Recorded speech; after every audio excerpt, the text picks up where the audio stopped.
Ibu bapak, saudara-saudari, para romo, bruder dan para suster yang terkasih, dalam episode 25 ini kita masih melanjutkan perjalanan kita bersama dengan Nabi Yeremia. Apakah seorang nabi pernah mengalami krisis? Ataukah hidupnya baik-baik saja? Ternyata sama seperti kita semua manusia pada umumnya, Nabi Yeremia pun juga mengalami krisis. Kalau pada episode sebelumnya dibahas 2 tahap awal perjalanan pelayanan Nabi Yeremia yang penuh dengan sukacita kebaikan karena Allah dekat dengan dirinya, kita memasuki periode ketiga dalam masa pelayanannya, di mana Nabi Yeremia merasa Allah tetap menjadi misteri. Menjadi misteri bagi dirinya ketika melihat Yehuda yang hancur dan rakyatnya dibuang. Sungguh menarik bagaimana Nabi Yeremia mengalami krisis itu dan melaluinya. Selamat mendengarkan, selamat merenungkan, dan selamat berdoa.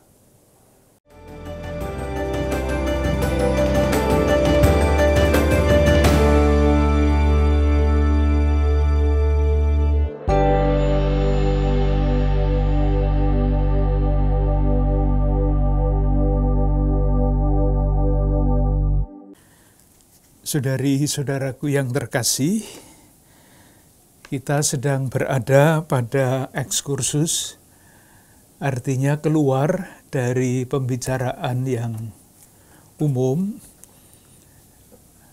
mengenai tulisan-tulisan Perjanjian Lama dan ingin memberikan perhatian khusus kepada pengalaman Nabi Yeremia sebagai nabi yang diutus oleh Tuhan. Kita akan melihat pergumulannya seperti apa, perjuangannya seperti apa, tugasnya seperti apa. Sudah kita sebutkan bahwa periode pelayanan Nabi Yeremia dapat dibagi menjadi 3 bagian. Bagian yang pertama, kedua, dan ketiga. Secara singkat kita ulang apa yang dialami oleh Nabi Yeremia pada periode pertama, ketika baru saja dia dipanggil dan kemudian menjalankan tugasnya selama sekian tahun. Kesimpulan yang dapat kita tarik, yang sudah kita tarik adalah dalam periode pertama itu, dia sungguh-sungguh sangat bahagia dengan perutusannya sebagai nabi. Alasannya apa? Alasan yang pertama tentu saja karena dia masih muda, masih bersemangat, baru saja dipanggil dan menjalankan tugas itu dengan penuh semangat. Alasan yang kedua, karena ketika dia tampil pada periode itu, dia didukung oleh raja dan perangkatnya. Rajanya kita kenal, namanya Yosia, dan Raja Yosia ini melakukan pembaharuan besar-besaran untuk mengajak umat setia kepada Yahweh. Kita masih tahu, masih ingat, peristiwanya adalah pada waktu itu ditemukan Taurat ketika katakanlah membersihkan Kenisah, dan berdasarkan Taurat yang ditemukan itu diadakanlah pembaharuan besar-besaran. Tetapi lebih daripada itu, yang membuat dia sungguh sangat bersemangat adalah pengalaman pribadinya, yaitu bahwa Allah sungguh-sungguh sangat mengasihi umat. Itu tentu pelajaran yang dia warisi dari nabi-nabi yang lain, seperti Hosea. Allah tanpa ragu-ragu diyakini sebagai yang benar-benar mengasihi umat. Oleh karena itu, meskipun dia merasakan umat tidak menanggapi kasih Allah yang begitu besar itu, dia tetap bersemangat karena jaminannya adalah Allah. Perkara pewartaannya tidak diterima, tidak didengarkan, pasti dia kecewa. Tetapi kekecewaan itu tidak menghilangkan semangatnya yang besar. Sementara itu, dia juga mengalami hambatan yang besar dan usahanya untuk menuntun umat supaya mengakui dan tetap setia kepada Allah itu tidak berhasil. Dan dia merasakan tegangan itu. Dari satu pihak yakin betul bahwa Allah mengasihi, dari lain pihak heran kenapa umat yang begitu dikasihi tidak mau menerima dan tidak mau setia kepada kasih Allah itu, atau tidak setia kepada Allah yang begitu mengasihi itu. Itulah periode yang pertama, periode dengan semangat besar meskipun hasil tidak begitu menggembirakan dan meskipun ada tegangan yang besar di dalam dirinya. Ketika masuk periode kedua, yaitu pada waktu dia berusia 36 sampai 47 tahun, bekerja selama 11 tahun, sejarah berubah. Yosia diganti oleh anaknya Yoyakim, dan Yoyakim ini tidak meneruskan pembaharuan hidup religius di Yehuda. Jadi sudah jelas perbedaannya. Tetapi kembali lagi, yang paling tidak bisa dia mengerti adalah Allah. Periode pertama dia yakin betul bahwa Allah itu mencintai umatnya. Tetapi kemudian pada periode yang kedua ini, Allah itu menjadi masalah. Allah menjadi masalah. Itulah antara lain yang kita tangkap di dalam yang disebut pengakuan Nabi Yeremia. Itu istilah nanti kalau membaca di dalam buku-buku Confessiones, pengakuan Nabi Yeremia. Mungkin baik kalau kita ingat satu teks lagi mengenai mengenai keadaan seperti engkau, seperti itu. Misalnya bab 12 ayat 1 sampai 3. Jadi Allah dipermasalahkan oleh Yeremia. Bab 12 ayat 1. Engkau memang benar ya Tuhan, bila mana aku berbantah dengan engkau. Tetapi aku mau berbicara dengan engkau tentang keadilan. Jadi Yeremia mulai mempersoalkan keadilan Allah. Karena apa? Pertanyaannya, mengapa mujur hidup orang-orang fasik, sentosa semua orang yang berlaku tidak setia, dan selanjutnya. Dipersoalkan. Itu bab 15, ayat 15. Engkau mengetahuinya ya Tuhan, ingatlah aku dan perhatikanlah aku. Lakukanlah pembalasan untukku terhadap orang-orang yang mengejar aku. Jadi Allah tidak dikenal, tidak dimengerti lagi maksud saya. Raja tidak mendukung, musuh semakin kuat melawan dia. Tetapi ketika dia mengeluh kepada Tuhan, Tuhan tidak memberikan jawaban yang jelas. Maka dia menjadi frustrasi. Frustrasi, saya kira bisa membayangkan itulah yang namanya masa kegelapan iman. Salah satu yang dapat kita baca misalnya adalah Allah digugat.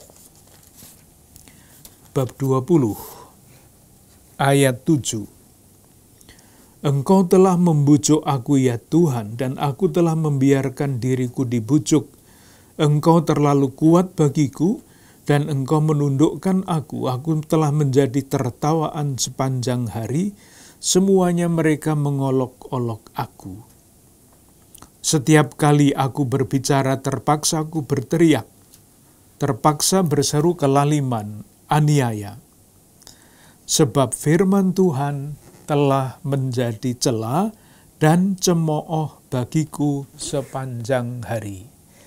Kalau pada periode pertama itu firman Tuhan membakar. Ini firman Tuhan telah menjadi cela dan cemooh bagiku sepanjang hari. Puncak dari frustrasi itu adalah ketika Yeremia mengutuk hari kelahirannya. Bab 20 ayat 14. Terkutuklah aku, terkutuklah hari ketika aku dilahirkan. Biarlah jangan diberkati hari ketika ibuku melahirkan aku, dan selanjutnya. Kita sampai pada titik nadir itu. Nah, ketika sampai kepada titik nadir, apa tanggapan Allah, apa jawaban Allah terhadap segala macam pengalaman buruk itu? Jawabannya sederhana, jelas, tidak mudah, yaitu bahwa panggilan mesti dimurnikan. Panggilan mesti dimurnikan, supaya bisa kembali seperti pada awal, bersemangat menjalankan panggilan itu. Itulah yang dikatakan pada bab 15 ayat 19 sampai 21. Panggilan mesti diperbaharui, dimurnikan. Saya baca bab 15 ayat 19. Karena itu beginilah jawab Tuhan.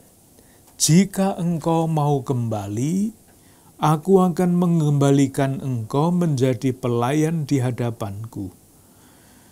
Dan jika engkau mengucapkan apa yang berharga dan tidak hina, maka engkau akan menjadi penyambung lidah bagiku. Biarpun mereka akan kembali kepadamu, namun engkau tidak perlu kembali kepada mereka. Itulah jalan yang ditempuh oleh Nabi Yeremia sampai ke titik nadir, dan pada waktu itu Tuhan menjawab bahwa panggilan mesti dimurnikan. Kita sampai di situ. Sekarang kita lihat periode yang ketiga. Ketika dia sudah menjadi matang, usianya juga sudah 47 tahun, nanti berlangsung sampai dengan usia 59 tahun. Sampai dengan pembuangan dan sesudah pembuangan Babilonia. Latar belakang sejarahnya tadi kan Yosia mendukung dia, Yoyakim tidak mendukung dia. Sekarang situasi sejarah seperti apa? Kita ingat kembali tahun-tahun yang penting untuk mengetahui sejarah umat Allah Perjanjian Lama. Pada tahun 597 sebelum Masehi, Yehuda berontak terhadap kerajaan Babel. Akibatnya apa? Akibatnya kerajaan Yehuda dihukum oleh kerajaan Babel dengan pembuangan yang pertama. Ini pembuangan pertama artinya belum final. Finalnya nanti 10 tahun kemudian. Banyak pemuka bangsa, orang-orang penting, orang-orang berpengaruh dari Yehuda dibawa ke Babilonia, dibuang. Tidak kapok dengan peristiwa itu, pada tahun 588 berontak lagi. Karena sudah seperti itu, maka Babilonia juga tanpa ampun menghancurkan Yerusalem, menghancurkan kerajaan Yehuda. Hancur total. Pembuangan yang kedua. Dan sejak saat itu yang namanya kerajaan hilang. Tidak ada lagi kerajaan. Ini situasi periode ketiga. Nah, pada periode ketiga ini, tadi sudah dikatakan pada bab 15 ayat 19, Yeremia dipanggil kembali untuk memurnikan panggilannya. Tidak dijanjikan masa yang mudah. Tidak dijanjikan, Allah tidak menjanjikan masa yang mudah.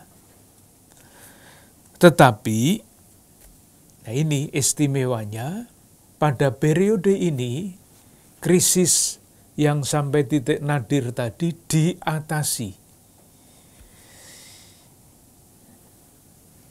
Meskipun keadaan sangat buruk, tetapi Nabi terus menjalankan tugasnya dengan tenang, dalam kesetiaan mutlak kepada Tuhan.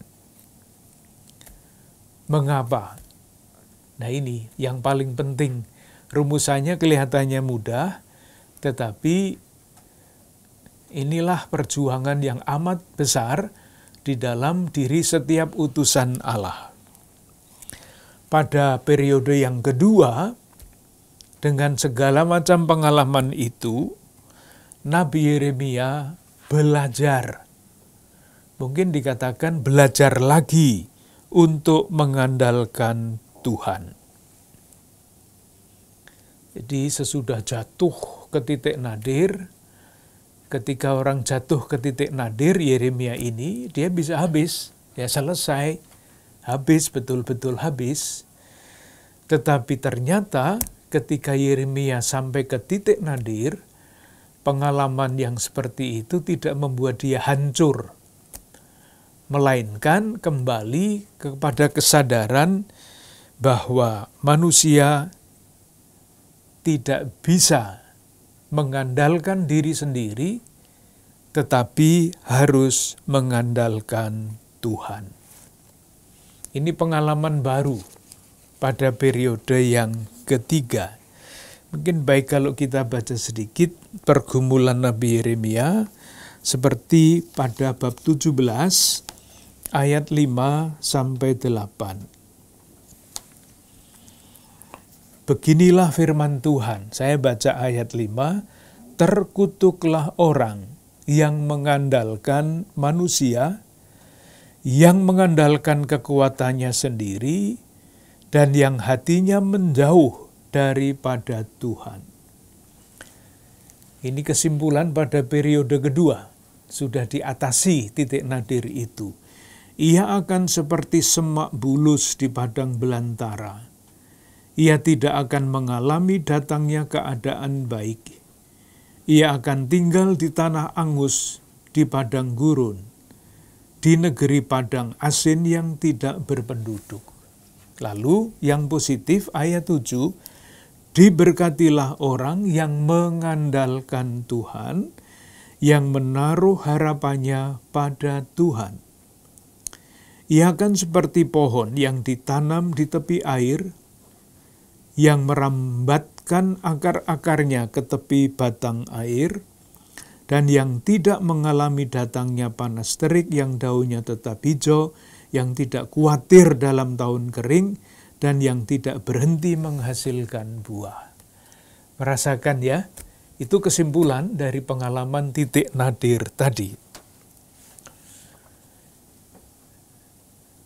Akarnya dari mana pengalaman seperti ini? Bahwa orang tidak bisa mengandalkan kekuatan sendiri, tetapi harus mengandalkan Tuhan. Jawabannya adalah faham dan pengalaman akan Allah yang baru. Faham dan pengalaman akan Allah yang baru. Barunya di mana? Jawabannya ada pada bab 23 ayat 23. Satu kalimat pendek, tetapi isinya sangat mendasar. Bab 23, ayat 23. Masakan aku ini hanya Allah dari dekat. Demikianlah firman Tuhan, dan bukan Allah dari jauh juga. Ini maksudnya apa? Maksudnya menggambarkan pengalaman Yeremia yang pertama. Pada pengalaman yang periode pertama, bagi Yeremia Allah itu semuanya jelas. Allah yang dekat.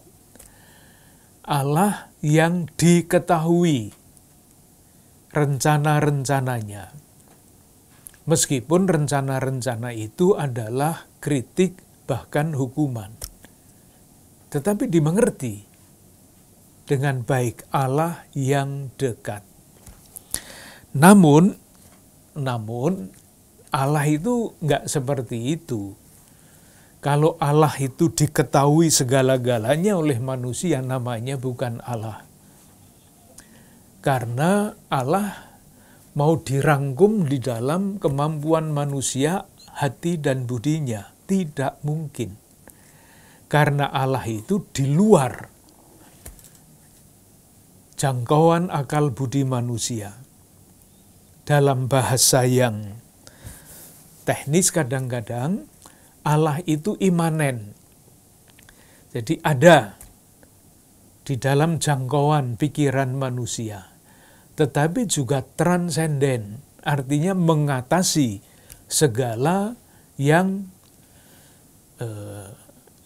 kemampuan manusia. Jadi sekali lagi, kalau kita ditanya Allah itu seperti apa, kita bisa menjawab, Allah itu maha baik, Allah itu maha kuasa. Kita tahu itu. Tetapi kalau kita hanya berpegang pada yang kita ketahui, ya kurang. Karena Allah itu jauh melebihi dan tidak terrangkum di dalam bahasa manusia, tidak terrangkum di dalam cara berpikir manusia. Itulah Allah yang jauh, yang tidak dipahami oleh Yeremia ketika dia masuk di dalam periode yang kedua itu. Ini kuncinya. Jadi ketika Yeremia sampai pada pengalaman dan faham seperti itu, pengalamannya dia sudah, periode kedua itu pengalaman yang sangat panjang, ketika dia berdiskusi dengan Tuhan, mempersoalkan keadilannya dan sebagainya, dia mencoba memahami Tuhan dengan cara berpikirnya, tidak mampu. Karena Allah adalah Allah yang juga jauh, misteri, tidak jelas. Nah, keyakinan inilah bahwa Allah itu misteri yang memberikan kekuatan yang tadi sudah kita baca pada bab 17 ayat 5-8 membuat Yeremia sampai kepada kesimpulan, faham dan nanti pengalaman bahwa bahwa manusia tidak bisa mengandalkan kekuatannya, kemampuannya, tetapi mesti mengandalkan Tuhan. Ini Nabi Yeremia, Nabi yang sejati. Nah, di dalam kitab Nabi Yeremia, selain Nabi yang sejati seperti Nabi Yeremia, ada yang namanya Nabi palsu, yang adalah musuh Nabi Yeremia, yang memberikan pewartaan sangat berbeda dibandingkan dengan pewartaan Nabi Yeremia yang selalu mengatakan demikianlah firman Tuhan. Seperti apa nabi palsu itu yang berlawanan, yang ada di seberang dibandingkan dengan nabi sejati. Bab 23 ayat 9-11. Bab 23 ayat 9-11. mengenai nabi-nabi, hatiku hancur dalam dadaku, segala tulangku goyah, keadaanku seperti orang mabuk, seperti laki-laki yang terlalu banyak minum anggur, oleh karena Tuhan dan oleh karena firman-Nya yang kudus.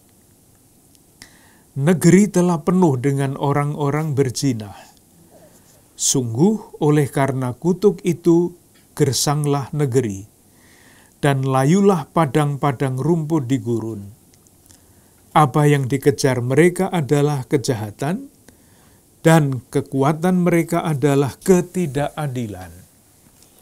Sungguh, baik nabi maupun imam berlaku fasik, di rumahku pun juga aku mendapati kejahatan mereka. Demikianlah firman Tuhan. Nah, nabi-nabi ini hanya mewartakan, hanya menyampaikan apa yang dimaui oleh orang-orang sejamannya. Kalau nabi itu menyampaikan firman Tuhan, kalaupun firman itu melawan umat, kalau nabi-nabi palsu itu hanya menyampaikan apa yang dimaui oleh orang-orang itu, oleh umat itu. Mereka bertindak jahat, tetapi ingin diyakinkan oleh nabi-nabi tanda petik palsu bahwa keadaan mereka itu baik-baik saja.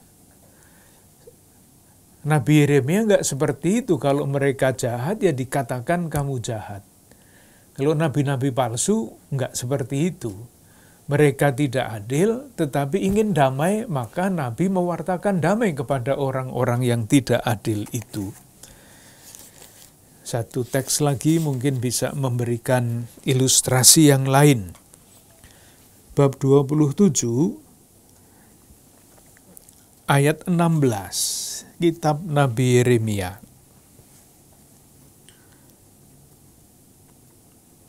Juga kepada imam-imam dan kepada seluruh rakyat itu aku berbicara, kataku, beginilah firman Tuhan, janganlah didengarkan perkataan nabi-nabimu yang bernubuat kepadamu. Sesungguhnya perkakas-perkakas rumah Tuhan tidak beberapa lama lagi akan dibawa kembali dari Babel.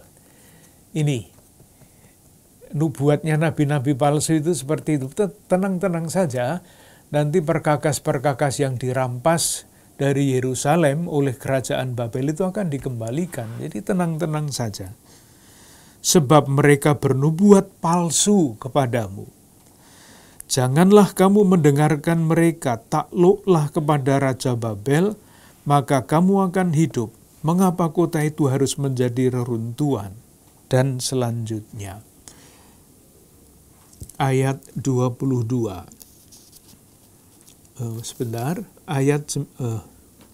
Ayat 19. Sebab beginilah firman Tuhan, nah ini firman Tuhan yang diwartakan oleh Nabi Yeremia. Semesta alam tentang tiang-tiang, bejana laut dan galang-galang, tentang sisa perkakas-perkakas yang masih tinggal di kota ini yang tidak diambil oleh Nebukadnezar, ya Raja Babel, ketika ia mengangkut Yekonia bin Yoyakim, Raja Yehuda ke dalam pembuangan, beserta segala pemuka Yehuda dari Yerusalem ke Babel.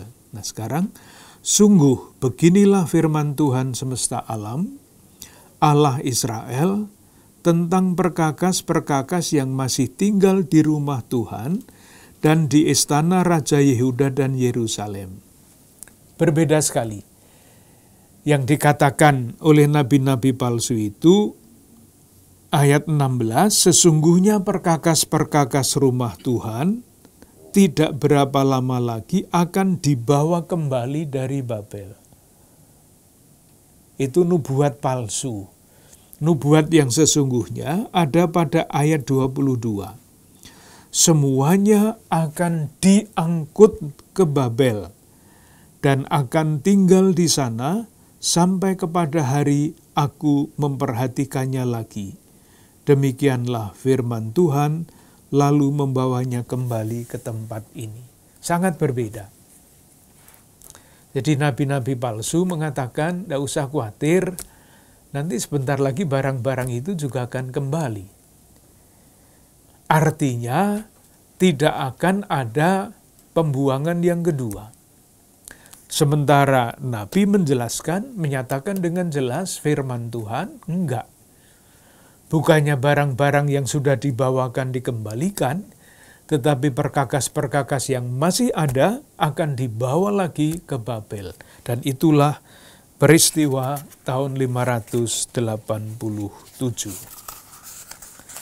Nah, salah satu teks yang kalau mau dibaca,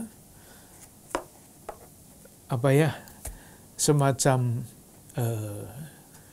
diskusi atau debat antara nabi palsu dan Nabi Yeremia, itu ada pada bab 28 kitab Nabi Yeremia, yang berdebat dengan seorang nabi palsu yang namanya Hananya. Nanti dibaca sendiri, beberapa ayat saya tunjukkan apa yang dikatakan oleh Hananya, nabi palsu. Ayat 2 sampai ayat 4. Beginilah firman Tuhan semesta alam Allah Israel. Aku telah mematahkan kuk Raja Babel itu. Dalam 2 tahun ini aku akan mengembalikan ke tempat ini segala perkakas Tuhan yang telah diambil dari tempat ini dan selanjutnya. Juga Yekonia bin Yoyakim Raja Yehuda akan kukembalikan ke tempat ini. Itu tadi yang dikatakan. Pokoknya pembuangan pertama akan ditutup dengan kembalinya orang-orang Yehuda ke Yerusalem. Apa yang dikatakan Yeremia? Ayat 5. Lalu berkatalah Nabi Yeremia kepada Nabi Hananya di depan mata imam-imam dan di depan mata seluruh rakyat yang berdiri di rumah Tuhan itu. Amin. Moga-moga Tuhan berbuat demikian. Moga-moga Tuhan menepati perkataan-perkataan yang kau nubuatkan itu dengan dikembalikannya perkakas-perkakas rumah Tuhan dan semua orang buangan dari Babel ke tempat ini. Itu jawaban dari Yeremia. Lalu Hananya omong lagi ayat 10. Kemudian Nabi Hananya mengambil gandar itu daripada tengkuk Nabi Yeremia lalu mematahkannya. Tengkuk gandar itu lambang perbudakan. Lalu beginilah firman Tuhan, ayat 11. Dalam 2 tahun ini begitu jugalah aku akan mematahkan kuk Nebukadnezar, Raja Babel itu, daripada tengkuk segala bangsa. Tetapi pergilah Nabi Yeremia dari sana. Jawaban Yeremia bagaimana? Ayat 12. Maka sesudah Nabi Hananya mematahkan gandar daripada tengkuk Nabi Yeremia, datanglah firman Tuhan kepada Yeremia. Pergilah, mengatakan kepada Hananya, beginilah firman Tuhan, engkau telah mematahkan gandar kayu, tetapi aku akan membuat gandar besi. Itu artinya Tuhan tidak akan membebaskan umatnya dari Babilonia, akan diberi hukuman yang lebih dahsyat lagi, gandar besi. Buktinya apa? Bukti kebenaran firman Nabi yang sesungguhnya ada pada ayat 15. Lalu berkatalah Nabi Yeremia kepada Nabi Hananya, dengarkanlah hai Hananya, Tuhan tidak mengutus engkau. Tuhan tidak mengutus engkau. Tetapi engkau telah membuat bangsa ini percaya kepada dusta. Itu Nabi palsu hanya ingin menyenangkan.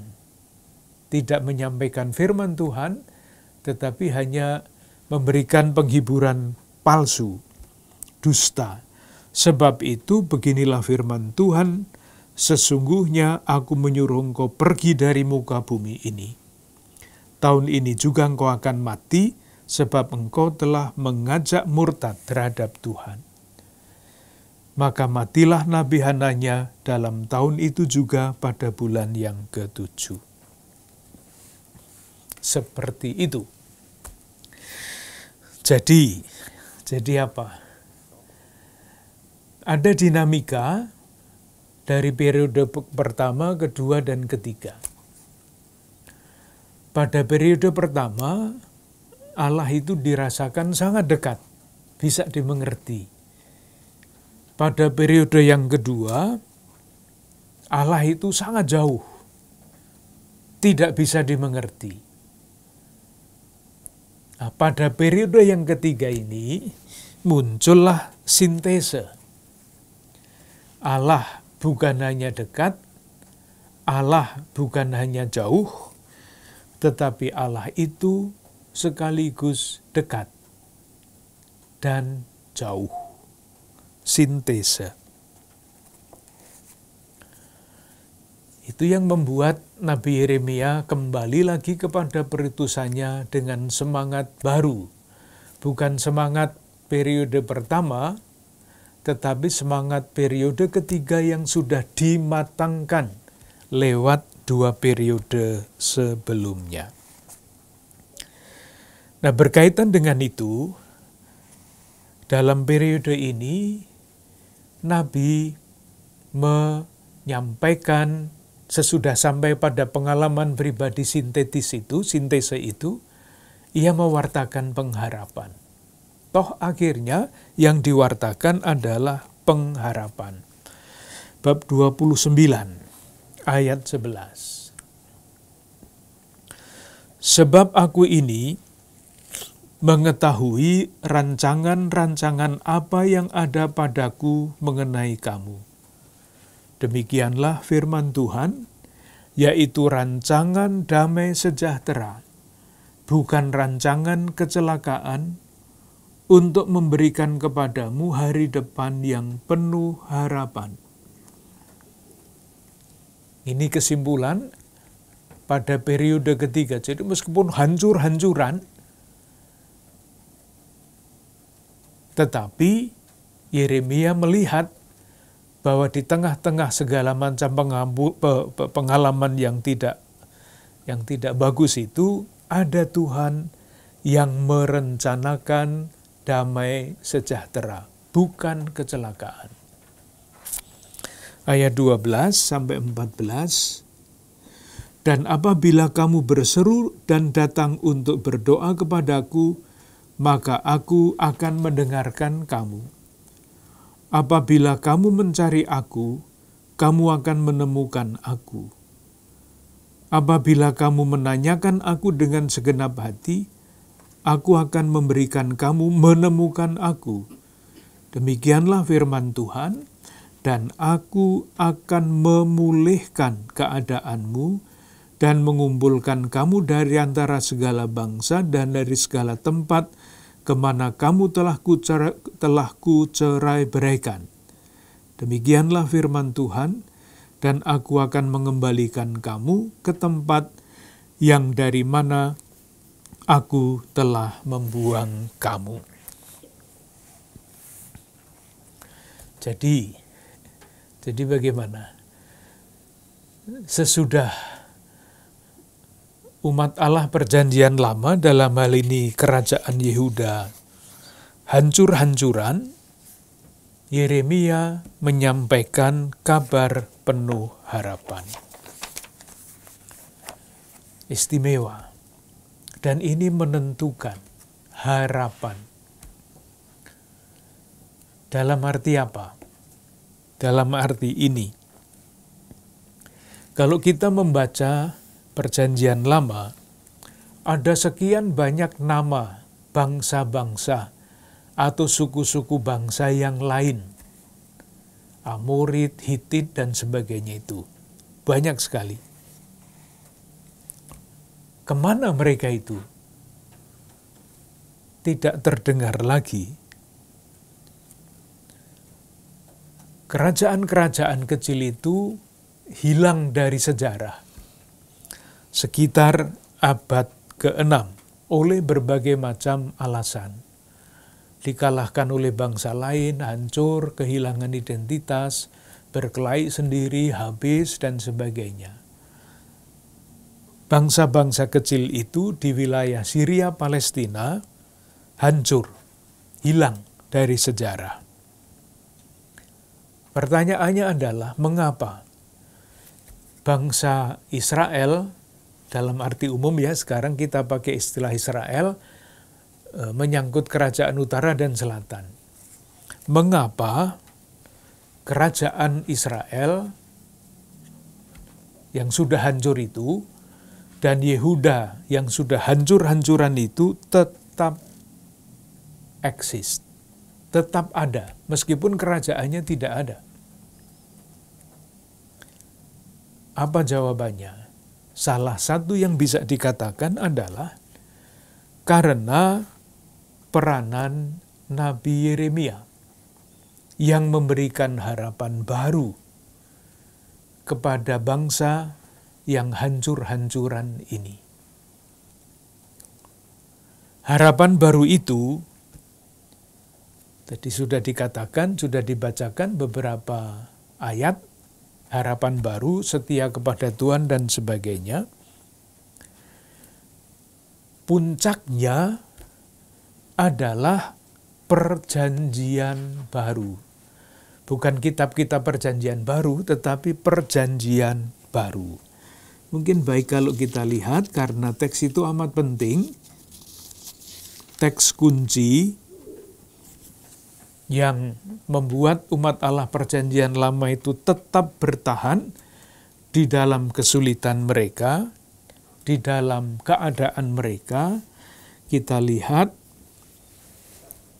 Yeremia bab 31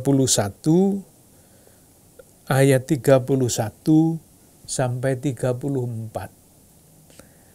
Ini ayat-ayat yang nanti akan banyak dikutip di dalam perjanjian baru. Ini kata kunci, ini teks kunci yang memberikan harapan. Sesungguhnya akan datang waktunya, demikianlah firman Tuhan, Aku akan mengadakan perjanjian baru dengan kaum Israel, kerajaan utara yang hancur tahun 722, dan kaum Yehuda yang dibuang ke Babilonia tahun 587. Bukan seperti perjanjian yang telah kuadakan dengan nenek moyang mereka pada waktu aku memegang tangan mereka untuk membawa mereka keluar dari tanah Mesir. Perjanjian pertama di Sinai. Perjanjianku itu telah mereka ingkari, meskipun aku menjadi Tuhan yang berkuasa atas mereka, demikianlah firman Tuhan. Tetapi beginilah perjanjian yang kuadakan dengan kaum Israel sesudah waktu itu. Demikianlah firman Tuhan, Aku akan menaruh Tauratku dalam batin mereka dan menuliskannya dalam hati mereka. Maka aku akan menjadi Allah mereka dan mereka akan menjadi umatku. Dan tidak usah lagi orang mengajar sesamanya atau mengajar saudaranya dengan mengatakan, kenalilah Tuhan. Sebab mereka semua, besar kecil, akan mengenal aku. Demikianlah firman Tuhan, sebab aku akan mengampuni kesalahan mereka dan tidak lagi mengingat dosa mereka. Perjanjian baru. Jadi perjanjian yang pertama ada di Gunung Sinai sesudah Eksodus pertama. Eksodus itu keluar dari tanah perbudakan. Yeremia menubuatkan perjanjian baru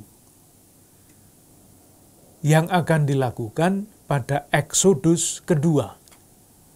Eksodus kedua itu adalah kembalinya umat Allah perjanjian lama dari pembuangan Babilonia. Jadi kan dikatakan di situ pada ayat 32, bukan seperti perjanjian yang telah kuadakan dengan nenek moyang mereka pada waktu aku memegang tangan mereka untuk membawa mereka keluar dari tanah Mesir. Itu perjanjian lama. Perjanjian baru adalah Eksodus kedua. Tetapi kemudian di dalam perjanjian baru, kitab suci perjanjian baru, yang disebut perjanjian baru itu mewarnai Eksodus yang sesungguhnya, yaitu yang mana? Yang Eksodus sesungguhnya itu ketika Allah membebaskan manusia dari perbudakan dosa dan menjadikan mereka anak-anak Allah. Nah, Eksodus itu yang menjalankan siapa? Yang melaksanakan adalah Yesus, korban perjanjian baru dan kekal.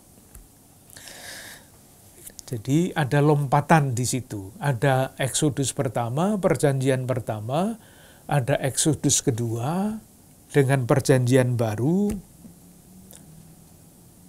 dan ada Eksodus yang sesungguhnya menurut iman Kristiani, yaitu ketika perjanjian baru itu diteguhkan, dimeteraikan oleh darah Yesus Kristus, Sang Imam perjanjian baru dan kekal. Oleh karena itu, kalau melihat ayat-ayat kecil di bawah ayat berapa ini ya? Ayat 40, itu ada referensi-referensi pada perjanjian, kepada tulisan-tulisan perjanjian baru. Coba kita lihat referensi yang pertama. Surat kepada orang Ibrani, bab 8, ayat 8 sampai 12. Surat kepada orang Ibrani, bab 8, ayat 8 sampai 12.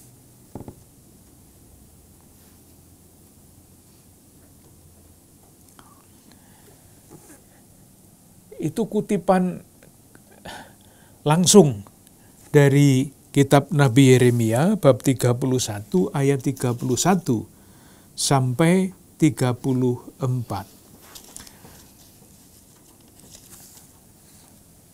Hanya saja Yeremia bab 31 ayat 1 sampai 34 ini ditafsirkan, dimengerti dalam rangka menampilkan Yesus sebagai imam besar perjanjian baru.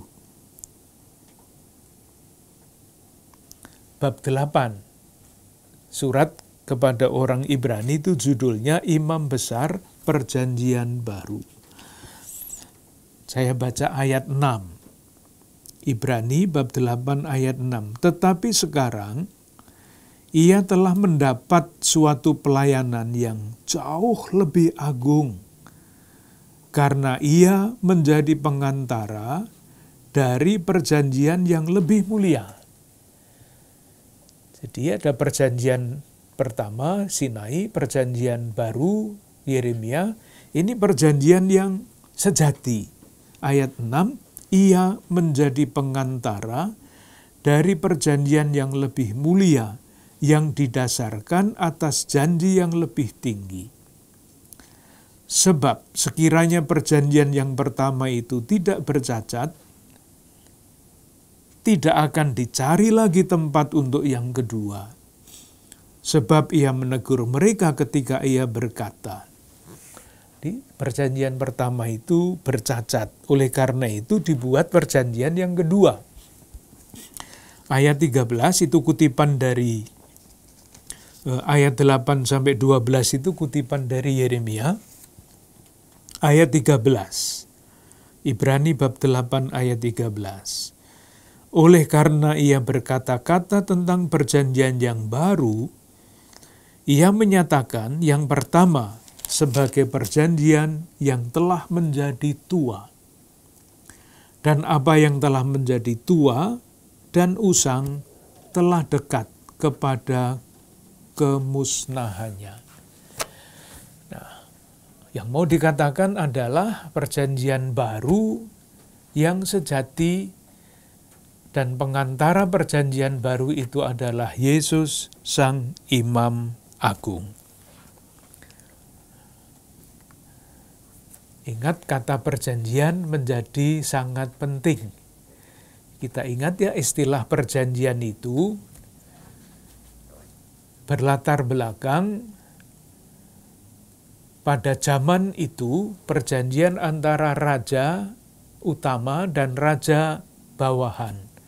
Raja pasal namanya. Perjanjian itu ada syarat-syaratnya.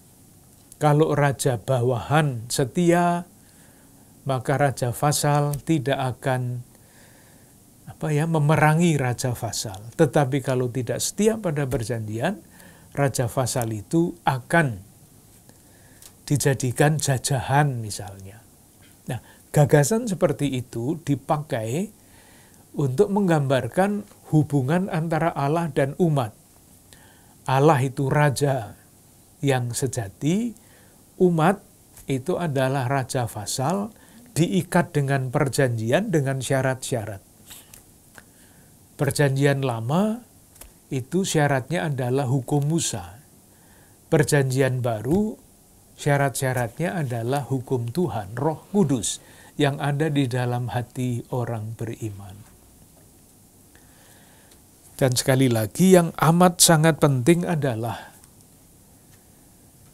harapan akan perjanjian baru ini menjadi salah satu unsur yang bisa menjelaskan mengapa umat Allah perjanjian lama yang berada di dalam titik nadir kehidupannya itu bertahan. Tidak seperti bangsa-bangsa lain yang hilang dari panggung sejarah.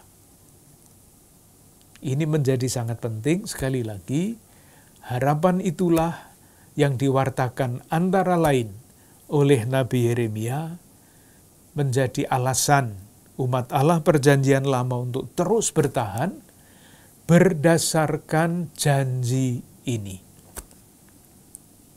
Menjadi sangat penting yang namanya perjanjian itu. Moga-moga dengan demikian jelas seperti apakah pergumulan Nabi, dan pergumulan yang paling dahsyat memang dapat kita baca di dalam sejarah hidup Nabi Yeremia. Yang lain-lain tidak sedahsyat itu. Nabi Yeremia ditampilkan untuk renungan bagi kita semua.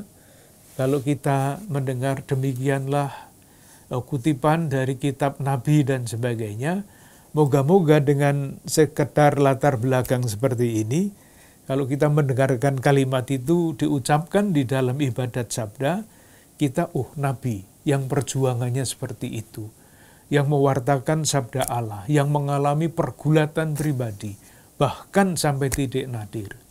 Yang kuncinya adalah faham dan pengalaman akan Allah yang benar. Bahwa Allah itu bukan yang dapat kita kuasai, yang tidak menyisakan pertanyaan-pertanyaan eksistensial di dalam diri kita. Tetapi Nabi yang mengalami perjuangan dan pergulatan seperti itu. Kita selesai dengan ekskursus, kita kembali kepada jalur sekarang. Kita sedang berbicara mengenai nabi-nabi. Nabi-nabi dalam rangka itu. Ada nabi-nabi kecil, banyak kita sebut saja. Yang pertama adalah Nabi Sefanya. Nabi Sefanya.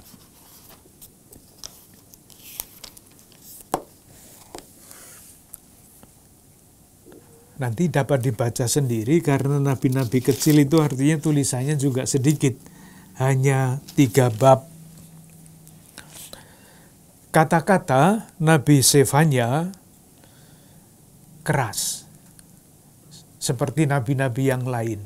Dan yang dikritik itu selalu sama. Yaitu mengkritik ibadah palsu. Dan mengkritik ketidakadilan. Nabi-nabi kecil, nabi-nabi besar tidak pernah lepas dari kritik terhadap kedua pola hidup ini. Saya tunjukkan 1-2 ayat, lalu nanti bisa dibaca sendiri kalau ada kesempatan. Kritik terhadap ibadah palsu, bab 1 ayat 4-6. Sefanya. Aku akan mengacungkan tanganku terhadap Yehuda dan terhadap segenap penduduk Yerusalem. Aku akan melenyapkan dari tempat ini sisa-sisa Baal dan nama para imam berhala.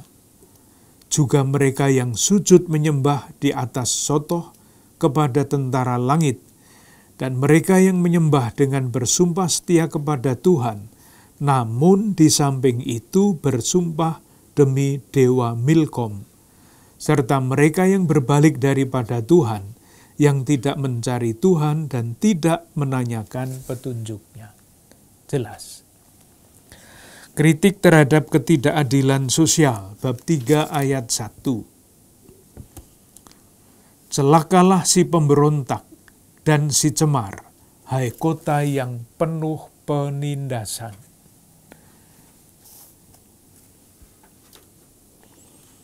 Ayat 3, para pemukanya di tengah-tengahnya adalah singa yang mengaum. Para hakimnya adalah serigala pada waktu malam yang tidak meninggalkan apapun sampai pagi hari. Para nabinya adalah orang-orang ceroboh dan pengkhianat. Para imamnya menajiskan apa yang kudus, memperkosa hukum Taurat. Dah, hancur-hancuran. Dan semuanya itu bermuara pada penindasan. Kita sampai di sini dulu, nanti kita lanjutkan dalam pembicaraan selanjutnya. Terima kasih.